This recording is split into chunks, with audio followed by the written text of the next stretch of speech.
It was the 1980s. What can only be described as a massive hangover of American society from the 60s and 70s, it was full of burnt flat iron hair, bright colors, neon lights, and god-awful style, but the one good thing that did come out of it were zombie movies. Don't believe me? Take a look at the decade that feels like it was actually 20 years ago, but in reality, it was 40 years ago. Yes, we are all getting that old, but with this movie, there's no need to fear getting old, as there was always a way to be reanimated. In the Return of the Living Dead trilogy, technically a quintilogy, I think, because there was 5 movies, which means, I guess, there are the 2 other movies, but I just really couldn't bring myself to watch them. The military was experimenting with some pretty sketch stuff. Known as 2,4,5 trioxin, this compound is capable of reanimating the bodies of anyone, whether that be by taking out a living person who inhaled the gas, or bringing someone back to life who is virtually almost a skeleton. As this gas seeps into the ground via rain or into the air, afflicting the living with undeath, it would quickly overwhelm the local law enforcement efforts and the general population alike. Seemingly seeking only to devour brains to alleviate their own pain, the military would ultimately have to get involved and annihilate entire towns off the map. So today, as mentioned previously, we'll be talking about the trioxin gas, what it does to the body, and whether you will be living or undead, and how it may be able to do this. So strap in, because this is going to be a trilogy cover, because you guys said that you enjoyed the Maze Runner one, which I was actually really surprised about, considering it's like Hunger Games, but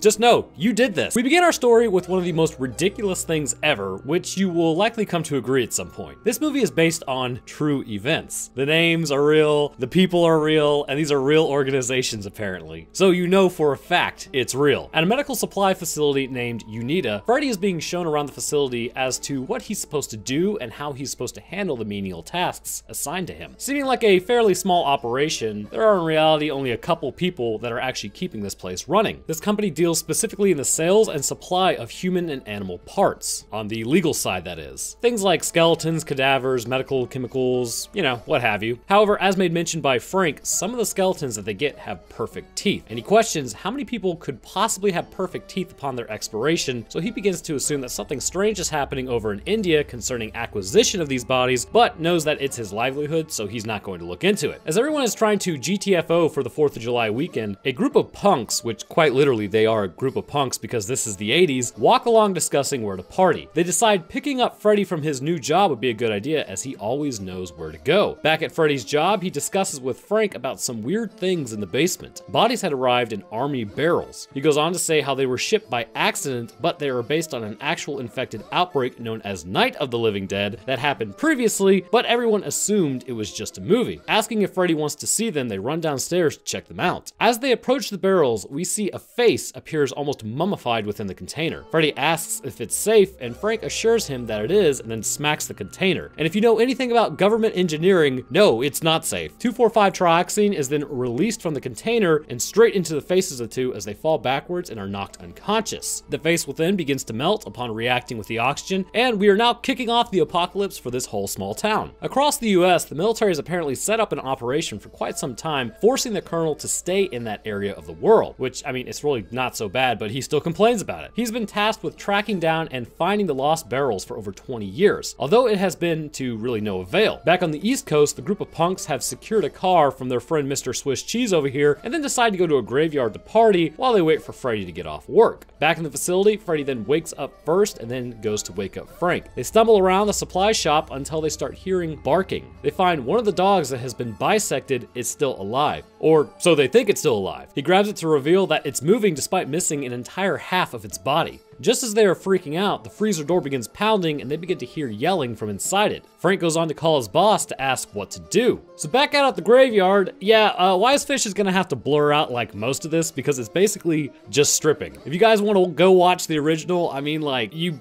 basically definitely earned that R rating. Man, the 80s were a wild time indeed, it seems. Back at the UNITA shop, Bert then shows up and flips out. He mentions how he can't call for help because he's not even supposed to have these things, which would launch an investigation into his whole business. Deciding that they need to take it out themselves, they use a pickaxe to the dome after seeing the movie and then learning that destroying the brain is the best way forward. However, it does nothing as the reanimated continues to writhe on the floor. Eventually they remove the head, and yet the body remains up and moving. Disassembling the moving cadaver, Bert then decides to call in a favor with the mortician down the way. He brings in the pieces and traps trash bags and then throws them into the furnace, and this would prove to be a bad move, as burning the infected caused the 2,4,5 trioxin to be released into the atmosphere. Upon this happening, it would react with the atmosphere and produce rain that is equivalent to acid rain, burning the punks in the graveyard as they ran back towards the car. In the graveyard, however, it would seep into the ground and then begin reanimating the undead. Back at the mortician's office, Frank and Freddy are looking more and more pale. Frank gets up to go throw up outside, or in general make a run for it, then he is drugged back in while Freddy stumbles to the same couch. They decide that now since the evidence is disposed of, they can finally call the paramedics. Meanwhile, Freddy's girlfriend Tina went back into the shop to check on why he hasn't come out yet. She finds the barrels in the basement, and we get our first classic look at a zombie screaming brains at her as she attempts to out-juke him and then corners herself in a cabinet. However, this guy isn't really lacking brains either, as he's able to use a pulley system to attempt to open the doors. The rest of the group then arrives to check on her, with Mr. Swiss Cheese getting his brains bitten in. Another one of his friends then throws a gallon of paint at the zombie, to which it bellows out more brains, which frightens the group into running. Back at the morticians, the paramedics then arrive to check on Frank and Freddy and find that their body temperatures are room temp and they have no heartbeat. They are, for all intents and purposes, dead. Meanwhile, the punk group decides to exit the building entirely and then run back towards the graveyard. As they do, Trash is met with a group of infected and quickly dragged down. But rather than just eat her, they seemingly infect her, as she will appear later. Ironic, considering this is the exact way she said would be the worst to go. Outside, the paramedics go to get help, but as they turn on their front lights, it reveals a large group of infected are waiting for them. They jump into the cab and eat the paramedic as he jumps out. Punk group then at this point has all but split up and are in different areas. In the church and morgue area, Frank's group begins barricading the entrances and windows in an attempt to keep the horde outside. Outside, the horde has retained some of their mental faculties as they are able to radio and call for more paramedics, which invariably do arrive and then are subsequently eaten. The punk group eventually catches up with Frank's group, and Tina finds Freddy completely pale and also turning. After looking outside and spotting those aforementioned paramedics being eaten, they realize that they do need to call the police for help, but first, they need to finish up boarding up the building. As they do, an attack commences and one is bisected and then brought inside. This infected is asked what she wants and why she is doing this, and it simply responds about the pain of being undead and wanting to eat brains as a result. Back outside at the graveyard, oh lord, Trash is back. And this time completely pale white, but is still buck nude as she runs around attacking a homeless man first before finally joining the horde. Eventually, another call does go out for cops to be sent to the area. Two arrive and are promptly eaten by the horde, and inside, they begin to realize that Frank and Freddy are not okay and will likely turn. Tina chooses to stay with Freddy inside the small church along with Frank. However, after being shut in, he quickly turns and begins saying what he actually wants, which is Tina's brains, and then begins chasing her. The group lets her back out and then gets to her before Freddy can actually finish the job and eat her brains. Eventually, using deduction skills, they kind of figure out that if they keep calling for help, people will just be sent out there and they will be eaten. So they decide that they need to steal a cop car to get out of there. Bert and Spider head out, leaving the group, and grab the cop car. They end up crashing it just a short time later and then end up finding the rest of the punk group in another building and hiding. The mortician and Tina then crawl up into the attic space to escape Freddy, as Frank realizes all is lost and then throws himself into the furnace to end his undeath. At this point, several cops show up, with one flagging them down. However, this cop is no longer living. The horde descends on the cop cars, with a helicopter seeing it all overhead, showing that really no more help is coming. The mortician contemplates ending it, while Bert and the group go on to attack the tar man, which was in the basement. Because of his incredibly fragile state, they're able to knock his head off and then go into the basement to get to the phone. They call what's left of the police, who are amassing at a blockade, and then they are just immediately overrun by the infected horde. Bert then does what he should have done all along and calls the army. After informing him of what has happened, an artillery shot from 134 miles away is sent out containing a nuclear warhead. The entire town is annihilated off the map in a giant explosion, just as Freddy broke into the attic to attack the mortician and Tina, and all's well that ends well. Now, because I've lost control of my life, let's head on into Return of the Living Dead 2. Maybe we shouldn't have as many naked chicks this time. Ah, a blessing and a curse. We begin our story with the military in possession of some barrels from the first movie. This presumably happened a few years after the events that took place in the first one. However, the military still hasn't learned how to properly secure a load or send it to the right place. Ah, you gotta love the government. A few of the barrels are looking mighty loose as one of them falls off onto the road from the caravan, where surely someone would have seen it but doesn't, and then rolls into a ravine where it stays hidden away from the transporters. The next morning, a boy named Jesse along with Billy and Johnny talk about being inducted into the club. However, they're really just there to kind of screw with Jesse. Taking him to the graveyard, they end up trying to shut him in a mausoleum, but he ends up bolting. As he does, they give chase until finally he finds a pipeline to hide out in. Now, I've seen it before, so this is never a good choice. The boys quickly find him, and as they do, they find the barrel containing the 2,4,5 Trioxin. Seeing that it's property of the United States Army, they quickly become more interested into what it is, as Jesse attempts to tell him it's not a good idea to mess with that. Seems like one of these kids has self-preservation instincts. After dragging the barrel into light, they open up the top to reveal a face in the barrel, which freaks the kids out as they take off running. Eventually, they do drag Jesse back to the mausoleum and trap him inside with a stick. Outside the graveyard, we see, wait a minute, isn't that Frank and Freddy? Why, yes it is. They reprised their, well, I guess it's not their original roles, but honestly, they reprised their roles for this movie. They literally act the complete same. Now, Freddy is called Joey and Frank is called Ed, and ironically enough, they're retrieving skulls from the graveyard to sell, so something actually fairly similar to their first job in another life. In fact,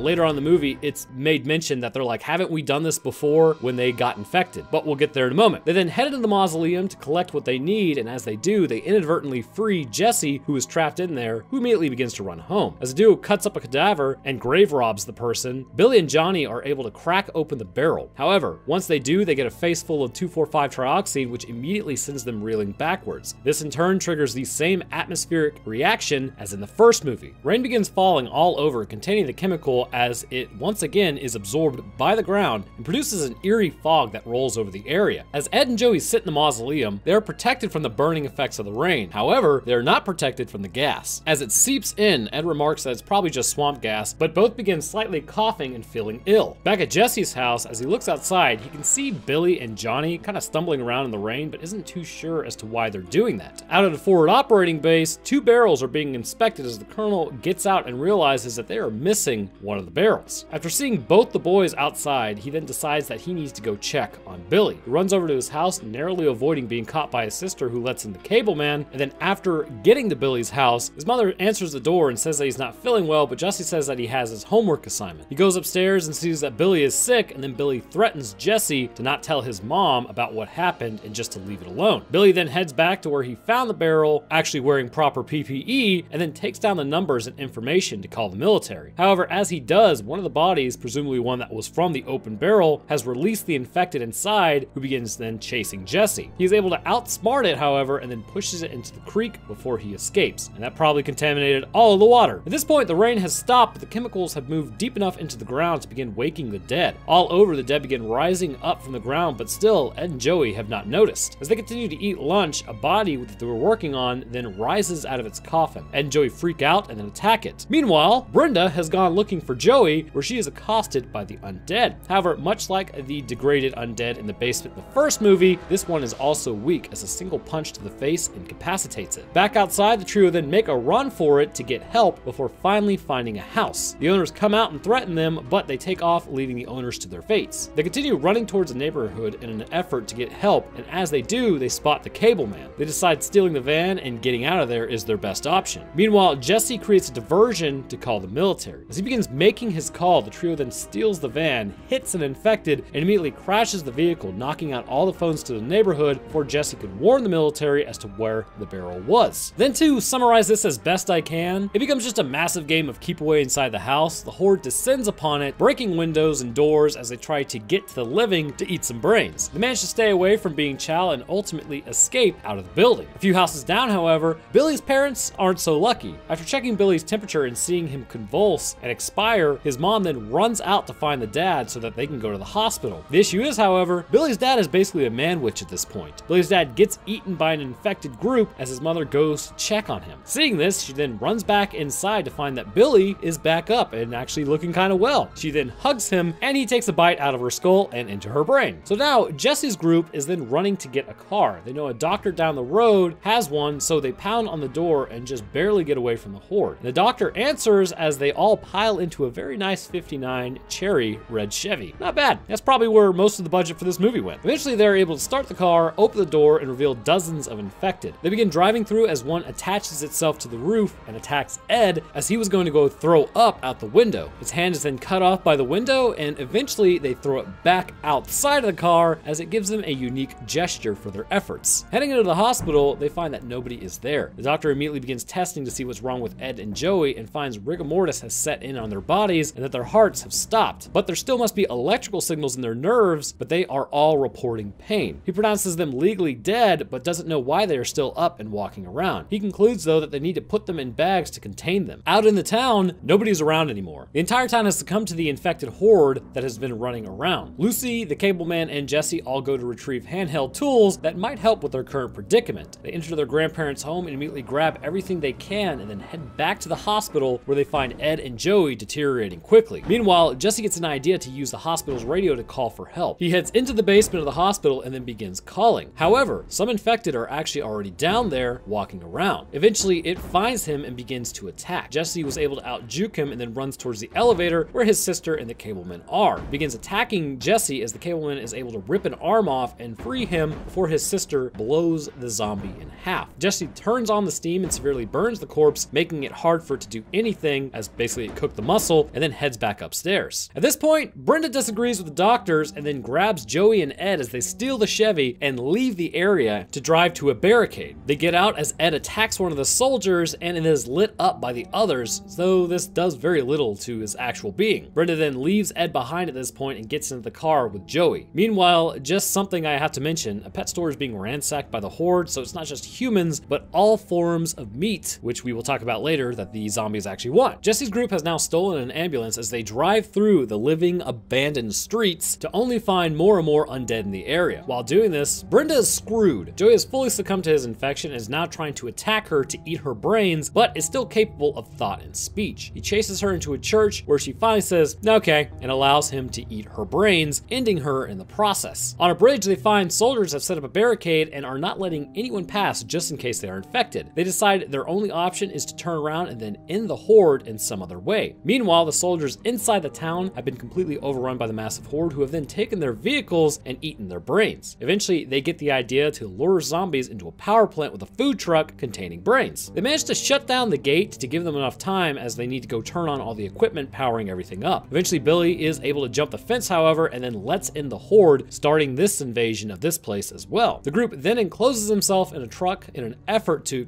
not be eaten. However, they know that they can't stay there forever. They eventually send Jesse to drive the truck into the building so that they have a chance to escape and to turn on the power, frying the undead. However, player 2 has entered the game and Billy is still up in action. Billy attacks Jesse, but then Jesse grabs a screwdriver, hitting him through the mouth, pushing him off the top ledge, dropping him to what he thought was his fate. Inside, Jesse then turns on the power, which immediately begins to fry the infected. One in particular is definitely a Michael Jackson ripoff, which, man, that is a dated reference. But it subdues the horde while Lucy and the cableman are safe in the truck as it's grounded due to the rubber tires. Billy comes back for one more attack as the doctor smashes a bottle over his head, and Jesse is able to push him against a pylon, immediately electrocuting him. Man, what a shocking turn of events. As the military walks through, they begin flamethrowing anything that still moves in an effort to contain the outbreak for a second time. But now the military has access to their own barrels, which they should have had access to for a while, and only a short 13 years later, like literally think about this, 1988 to 2001 was only 13 years. Seems like so much longer than that.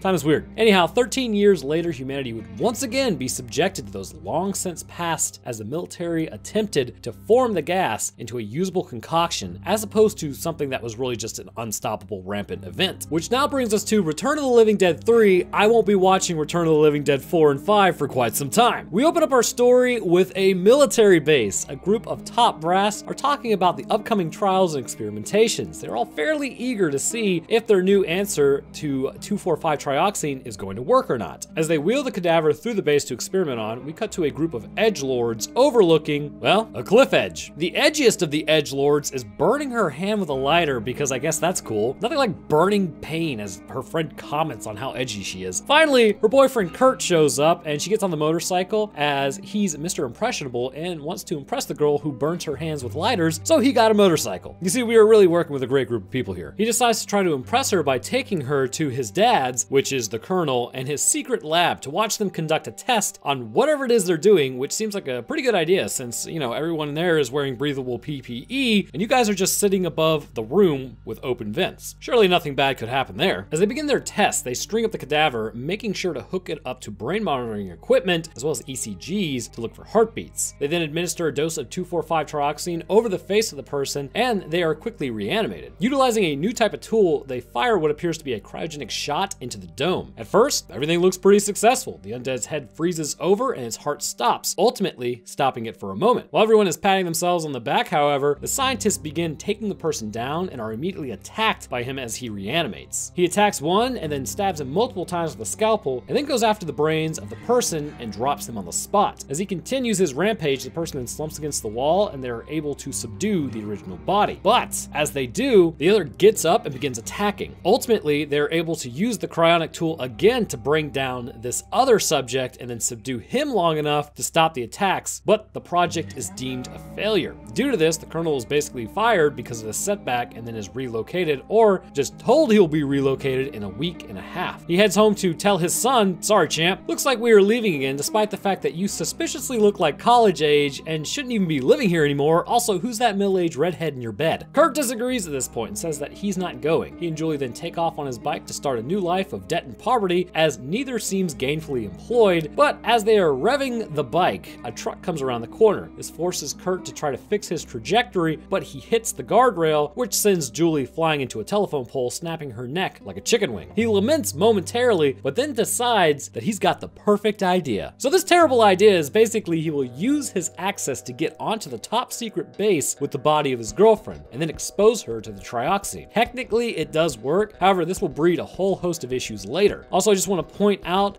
he literally carried a body through a crowded base and nobody caught him. This is like Hitman levels of impressive. Opening a barrel, he wakes up his girlfriend, who immediately begins complaining of neck pain, which would make sense, but in his haste, he lets out one of the infected, who's now running around the room. He begins his attack and they are able to shove him back into the room after he goes after Julie. A soldier then notices at this point and gives chase, but is eaten by the infected. They escape via motorcycle, and yet no one takes a shot at them. I mean, what are those things they're holding? Like, what are they even for? That said, it wasn't really a clean getaway. They were spotted on the security cameras by Kurt's father and the rest of the staff. As they drive down the road, Julie begins remarking how hungry she is. They stop at a store to look for anything that she might want to eat. She begins grabbing sweets or really anything she can get, and eventually Kurt then backs into a group behind him who are just really unusually hostile towards him, which apparently spawns a hatred for what I can only assume is no reason besides micro issues, if you know what I mean. The owner approaches and a scuffle ensues, resulting in one of the group members named Mogo to be bitten on the arm and then sending the rest of the group running as the cops arrive. With the owner shot, he then asks to be brought back to the hospital as cops give chase to Kurt and Julie. The store owner then gets domed by a shot as Julie jumps into the back and begins eating his brains. However, this thing has gone saliva-borne. The store owner then jumps out of the truck, having been infected, and immediately begins eating the officer's brains. And I would love to show you like this whole thing, but there is no way that YouTube would ever allow me to do this tragically. So yeah, that sucks. Anyhow, the military is well aware of the situation, then shows up and subdues the store owners and the infected cop, but misses Kurt and Julie. Kurt and Julie then run off and get into a tiff about how gross she is because she's been cutting herself as pain relieves, the need to eat, or really just eat Kurt. And after he says this, she's like, "Yeah, I'm out," and then jumps off a bridge. She hits hard where a man watches. Kurt goes after her and finds her by a storm drain, and the man remarks how she must be gone. She then coughs up water, and she's actually still technically sort of alive. Now, the original group who was at the convenience store reemerges because apparently this is a beef that just won't quit. They end up retreating into the tunnels, and then we go back to the base where the colonel has officially been relieved of his command for what has happened, but as the new boss begins squawking orders, he takes a few men to go and find his son before it's too late. But luckily for them, Riverman saw them in dire straits with the Santos group and decides to take pity on them and then bring them to the tunnels for safety. He brings them into his safe area as Santos group finally makes their way into the tunnels to look for them. And yes, I do know this is all over the place. This movie is like mega chaotic. So while in there, Julie feels the last of her humanity leaving at this point and decides to take advantage of it and hooks up with Kurt for one last time as a rational, functional human. Riverman is the first to be found by Santos's group as they quickly descend on Kurt as well. Then they kind of just beat the living crap out of each other for a while until Julie finally goes through a montage of cutting herself and inserting nails into her hands and face and skin. And after completing this, she then exits the door, to which Santos remarks she is just the way he likes them, apparently reanimated and with severe mental degradation. He takes her into the back room and shuts the door for only her to exit momentarily afterwards, holding his head, and it's really just kind of like she pulled up his spine a bunch of notches. Ouchies. She then turns on Felipe as he fires a shot, but is stabbed in the sternum as she beats him with a rock. Essentially, the fight continues on as they are all in it in the process, and all of Santos's group is just annihilated. And then Julie ends up snacking on Riverman, which bummer dude, but luckily the old man is here. Kurt's father shows up firing a cryo round into Julie, knocking her out for the time being. But oh, it's not over yet. There was still like 20 minutes left in this movie. I was actually fairly surprised. Kurt goes back to the lab shortly after his experiences in the sewer and then sees the military working on everyone who was infected to test out different ways of exploiting their strengths. Eventually he spots Julie is still in there, but also so is Riverman, who they have strapped into an exosuit. So not only can you not control these people, but you give them an exosuit. Brilliant. At this point, the idea that there is some sort of life in these infected has become common, but they are too dangerous to let loose, but not so dangerous that you don't give them an overpowered exosuit. Kurt frees Julie as Riverman is able to break free and the scientists attempt to take him out, but the scientists kind of sort of suck at it. And considering he's got an exosuit, he is able to move it with his brain. Riverman then recognizes Kurt and Julie and helps them out one more time by opening the door before he is taken out, and then the boss is taken out by another infected. The colonel attempts to save his son by keeping the door open so that he can get through, but he instead decides to stay behind with Julie and burn alive. Talk about going down in the flames of passion. So now that we are all caught up on what the Return of the Living Dead actually is, and at least, a few of its sequels, we can get into the actual lore and science behind why we are really here. The Trioxin. I think the first thing that we should probably discuss is what is this stuff even based on, because it actually does have a reality. Well, would you be surprised to learn that Trioxin is based on a very real and very lethal chemical we have used in war during, well, the US and the UK have used in war during Vietnam? Well, if it isn't our old pal Agent Orange, or as it's colloquially known, 2,4,5-trichlorophenoxyacetic acid, and also trioxone. Essentially, this is some nasty stuff, still plaguing a lot of people in Vietnam, along with Vietnam veterans alike. This was dropped into dense rainforests in an attempt to clear them out and defoliate the leaves, eventually leading to much clearer lines of sight and more easily navigated terrain. It would ultimately be horrendous for anyone who set foot in the area. Exceedingly toxic to humans, it was stated that it should dry up after being dropped as a fine mist if it didn't come into contact and be absorbed by plants. However, as people moved through, they would breathe in this stuff, and really this is coupled with something known as dioxin would prove to be horrible. To save you a massive history lesson on why this stuff is like basically spraying cancer all over everything, there are a ton of health effects with it. Being fat soluble, it was able to actually enter the cells of people and continue to persist in the body long after the war ended, and it still does. In many, it raised their chances of getting cancer through things like genetic damage, as it clearly has an effect on cellular replication through DNA strand copying issues, and also likely has impacts on repair of genetic damage. It also seemingly has an effect on nervous tissue, degrading it over time, but even at low levels, it can result in weakness, headache, dizziness, nausea, abdominal pain, myotonia, hypotension, renal injury, and delayed neuropathy. Basically, at high doses, this stuff will absolutely shit can your body. At low doses, it still has lingering effects. But more specifically is the knowledge that we have of how it affects things like nervous tissue. Not only does it screw with your meat suit concerning peripheral neuropathy, but it also goes straight to the source known as your brain and can induce a whole host of issues. Cognitive decline, memory issues are major associations that we know of, but also dementia has been seen as time has continued on. And with those are things like issues concentrating, headache, insomnia, and fatigue, as well as depression. To sum up, 2,4,5-trichlorophenoxyacetic acid, along with dioxin, it basically sits in your body. It's extremely hard to get out once it's in there, and it continues to destroy everything around it. The good news is we have officially stopped using this crap to spray on our plants, or pretty much in war. The bad news is people are still impacted by it today, with birth defects becoming something commonplace in associated areas. But now that we know what 2,4,5-trioxin is based on, what exactly does it do, and what was its original purpose? Well, much like Agent Orange, 2,4,5-trioxin is a compound used initially for the military as a herbicide to basically just destroy marijuana plants. However, through complete accident, they found that it had effects outside the realm of what could be considered normal, or even normal for life in general. Administered in the form of a gas to those who were deceased, it was capable of reanimating them through restoring the function of their nervous system. It did not appear to matter how long that person had been expired either, as long as there was still tissue to reanimate within the body and a nervous system, the body could be brought back to what was kind of life. And this wasn't just limited to entire bodies either. It turns out that any body, no matter in what condition concerning connection to what originally made it up, could be restored to the point that it could move completely independent of a central nervous system influence, which we will see is very clearly the case later on. The herbicide is also so incredibly powerful that it has the ability to flatline people upon being exposed to the gas. After smacking the barrel in the first movie, Freddy and Frank assume that they just passed out due to exposure, but in reality, the gas has the ability to stop your heart and end you. However, after doing so, it still reanimates your body and keeps your nerves firing, but with the absence of your heart. Watching the degradation transformation of Frank and Freddy, and in the second movie, Ed and Joey, and in the third movie, Julie, we can see that this has some pretty profound effects on the body, but the question is, why does it have these side effects? Well, let's discuss what happens to your body shortly after coming into contact with a gas for a living person, and then we'll move on to how it affects the body of a person long since expired based on what we have seen. So after the gas enters the lungs, it's pretty clear it would move quickly into the alveolar sacs and immediately move into the bloodstream. Due to its ability to interact with nervous tissue, like by disrupting and changing how the nerves fire, it would then move into the heart via the pulmonary vein, and then once here, it would be pumped around the body before quickly entering the blood supply of the heart itself, where we get the knockout. Once in the heart, it would immediately disrupt the rhythmic firing of the heart, flatlining the person within seconds of exposure. Clinically, the person has expired at this point. Now, normally when your heart flatlines and blood flow is no longer present in the brain, some pretty strange things begin to happen. For instance, your brain goes into stage 5 freakout mode, and it may knock you unconscious quickly as a result. Chemicals then will flood the brain in its last moments, and this is basically you checking out. However, that's under normal circumstances. For something concerning 2,4,5 trioxin, the brain would continue to fire despite not receiving oxygen from the body. Now, this is, as we all know, not how the natural order works. The brain can only survive for about 10 minutes at most, and even then, the brain damage becomes overwhelmingly present without oxygen unless you are hypothermic. Remember, kids, you're not dead until you're warm and dead. If you're cold and dead, you actually still have a pretty good chance. In fact, they found one kid under the ice for like an hour one time, and they were able to bring him back with literally no problems. Anyhow, so as the nerves keep firing, you do eventually wake back up. Likely the mechanism by which they fire is possibly a co-opting particle to the natural salt balances of the nerves that forces the salt to either enter or exit the nerve, maintaining a gradient of electrical charge, and by that, firing the nervous tissue. Sort of like how if you put salt on a freshly cut up fish, it will continue to move despite not being alive. However, this results in you being mobile, but you are severely altered. Starting first as sweat and fever, it would be clear that somehow metabolic constants are still in place, even despite the fact that blood flow isn't present, which makes this whole thing seem really strange. Now, I do have to mention in the third movie, they sort of kind of go back on this. They say that the cadaver had a heartbeat, which is odd because no other undead had a heartbeat for any amount of time, even in that same movie. I'm not really sure why, but hey, now you know I acknowledged it. The first movie, however, definitely mentions no heartbeat. In fact, if you look on the back of Freddy in the first movie, it's all red because blood continues to pool in his back as he lays down because of the lack of blood flow. So as time goes on, you begin to become less and less you. The reason for this would be quite clearly, at first, the trioxin gets into your body and then activates the almonds of your nerves as you continue to fire those nerves without the presence of oxygen or metabolic influences, such as like nutrition, concerning nerve cells. Some would invariably begin to operate at faulty levels. And this is why we see a major shift from a normal person who happens to be dead to a mindless beast. As these nerve cells degrade, higher thought would be less and less present to sort of override instincts. Not only this, as made mention by the captive undead in the first one, the pain of being undead is unreal, which is why they are screaming all the time if you didn't know. They mention how eating brains is the only thing that helps, and you're probably sitting there asking yourself, well, why is this? And I believe it's for two reasons. The first reason is that the brainstem and hypothalamus are both reporting low nutrition levels or reporting nothing at all as the blood continues to stagnate. With no new incoming chemical information on the status of the body, they think they are starving at first. Anything they eat just sits in their stomach if it possesses no nervous tissue and does nothing to touch their hunger. And this is important, as we will see in the second movie, that the undead are attacking a pet store. They are literally just going after anything with a nervous system, not just humans. The second reason is that as their body shuts down, these nerves are still forced to operate, and eventually these nerves would start misfiring, which has some pretty drastic effects all over the body. Should pain sensors start failing, or really firing incorrectly, let's just say it would be a literal hell. Because of this, it could explain why the undead are in constant pain. Starting from the outer portions of the body, which are the peripheral nerves, and heading in, peripheral neuropathy, which are the nerves outside the central nervous system, would start firing, sending information to the brain of something that likely isn't even happening. The brain would interpret this as extreme pain, such as a burning sensation. So we can probably assume that the undead literally feel like they are on fire all the time. So this doesn't explain the brains, but at the same time, it sort of does. Why do they need to eat brains? Well, after consuming the massive neural tissue within the skull of someone, it goes to their stomach. And now remember, they are still infested with the trioxin chemical. As it enters their gullet, this nervous tissue would also be exposed to the same chemical and likely become reactivated, meaning that this person who was just snacked on is probably aware somewhat that they are outside of their head. And we know this this is possible seeing as biting someone in the third movie does in fact infect them. After this enters their stomach and becomes fully activated by the transfer of juices reactivating the neurons, think of it like an explosion of electrical activity within the body. When people are in constant pain, for instance, one of the things that you can do is essentially install a spinal stimulator onto the actual spinal cord itself. And what it does is send out a minor electrical current that overrides the pain signals coming from the body. It can be quite helpful in mitigating pain and helping with the mental symptoms that come along with constant pain. I believe the consumed brain is acting as exactly the same thing. As the stomach is full of nerve endings, and within the stomach, the brain is a ball of electricity firing, this would send up to the vagus nerve and into the brain, possibly overriding the pain signals. But not just that, due to its proximity with the spinal cord, it may actually completely override the sensory neurons of the body, giving the undead relief momentarily before they need more brains. The brains are acting as a sort of nerve blocker of sorts, I guess you could say, but they don't really desire to eat the person, just what's in the old brain case. So continuing on with other symptoms, as the body continues to degrade due to lack of blood flow, rigor mortis is another thing that begins to set in. Rigor mortis is when the muscles start to seize up as the muscle tissue becomes less and less responsive. If your nerves are still firing, the muscles would break down, and with no repairs happening, they would degrade over time, which may also be another reason why we see the elevated levels of